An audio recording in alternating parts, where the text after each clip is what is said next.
Hello, I'm doing this video to show you how to change the oil on a Hyundai Veloster N without jacking the car up, putting it on jack stands, or lifting it in any way. I don't know if this will work if your car's lowered very much, but mine's not.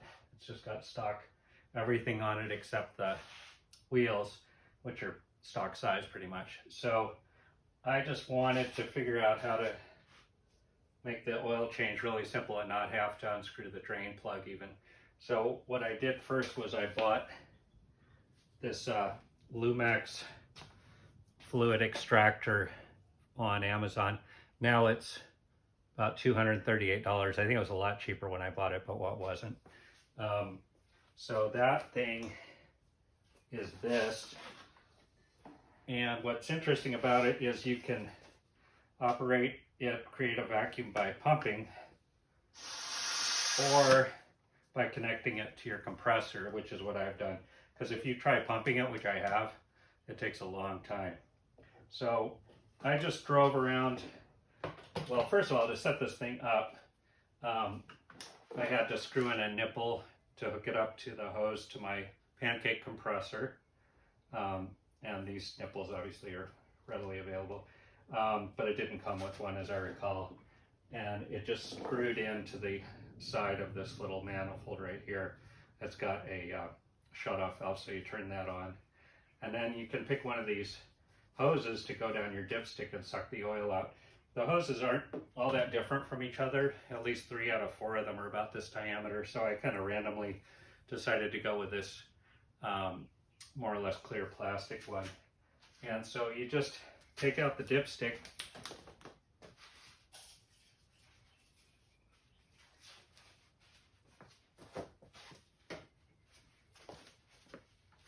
and run this hose in to the dipstick tube, and you can feel it bottom out at the bottom of the oil pan. It's very positive down there. The other thing I do is open the oil filler cap so that air can get in there while it's sucking out the oil. Anyway, this pancake compressor, I don't know how much it'll go up to. The gauge says it goes up to 250 psi. I've never taken it much past 110, but basically you just run the compressor and it sucks out the oil. It takes a while.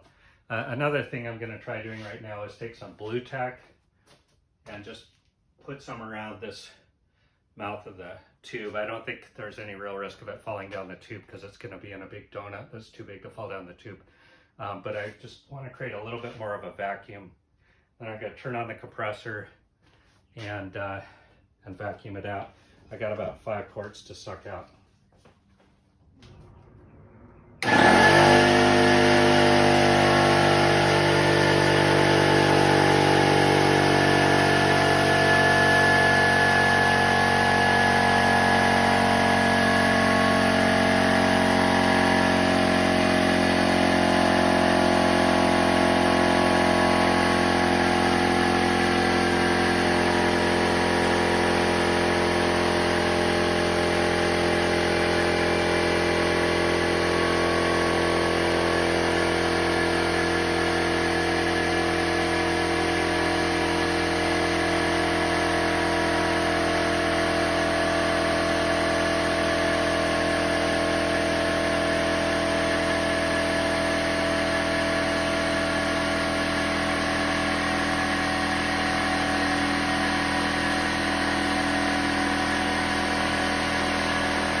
Well, okay then, I sucked out over 5 quarts, so I'm not burning oil, it looks like. And that was really quite fast. I think the whole thing took less than 2 minutes. I was adjusting the pressure on the tank, and or actually on the end of the tank that connects to the hose, and I got it around 80 pounds or so, and I was just getting really good flow. I did put the blue tack around here, and that seems to have helped because it was faster than the last time I tried this. And I also don't know if I tried removing the filler cap last time, but that's a no-brainer. So now, ready to change the oil filter, and what I'm going to do there is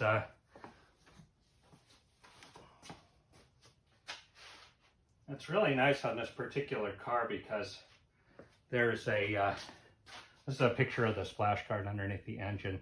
Probably can't see very well, but there's a round hole, and you can just reach up and unscrew the oil filter from there. I've got a wrench for it, obviously, but it's really convenient. That way you don't have to remove the splash guard. And I've done this before where you can just reach up under and unscrew it and replace it. So that hole is kind of directly under here.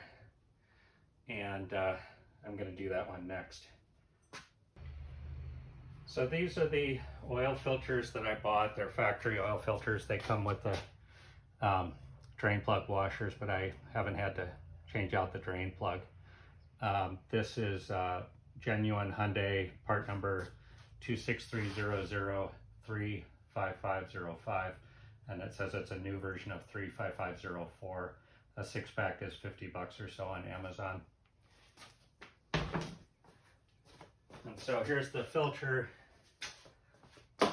and I've got a wrench that fits it really well, and then a short extender on a 3/8 inch stubby socket drive.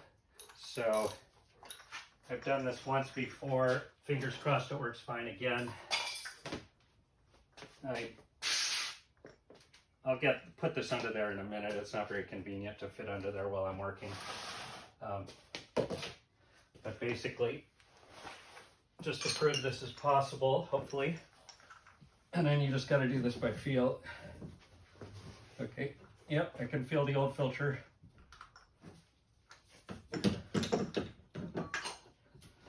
And that extension is just about right.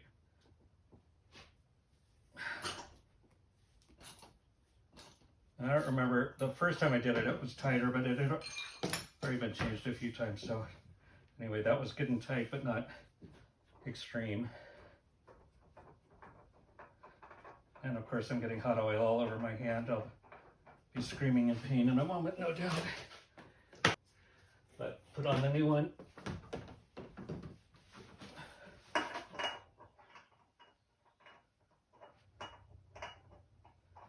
Thread it correctly, turning it till it stops, and then I'll give it about 3/4 of a turn.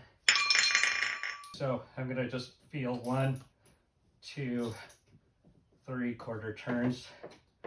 Make sure the wrench comes off. And really, other than refilling the oil at this point and checking the level and topping it off and all that, it's about 5 quarts. I'm using full synthetic. 5W30 is kind of the default weight in the owner's manual. There's different weights for different temperatures, but we got a pretty moderate climate here in California Central Valley. So there you go. Oh, and if you're still watching, I mentioned that Lumax pump to take fluids out, fluid extraction system. So here it is, full of oil from this car. It's got a quart marking on one side and liters on the other. And it's kind of nifty. This is the hose I used. I'm going to hang it up somewhere to let it drain. I hope you can see that very well. But I'm going to let it drain for a while. Then what I can do is I can just pull this cap off here. It's got a couple O-rings. And then it becomes just basically a huge flask that I can use to pour the waste oil into my oil collection pan and take it to my local auto parts place, because here in California they're required to take your used oil. The other thing I wanted to say about these is this is the most expensive model. There are definitely 2 or 3 or 4 cheaper ones. The differences are that, just from looking at the listing on Amazon, is that the other ones are smaller, they don't hold as much. They probably don't have as many of these attachments, although I really only need this one for my purposes right now. And I don't know if they all have the attachment for your air compressor, so I highly recommend that unless you want to pump this thing all day. There's also a little air vent here that would help when you pour it out. So that's all I have to say about that. Except one last thing, I put a rope on it with a carabiner so I can hang it from the ceiling joist in my garage, so it's up out of the way. So thanks. And that is that. I'm going to put it in my N custom mode so you can hear that cool exhaust.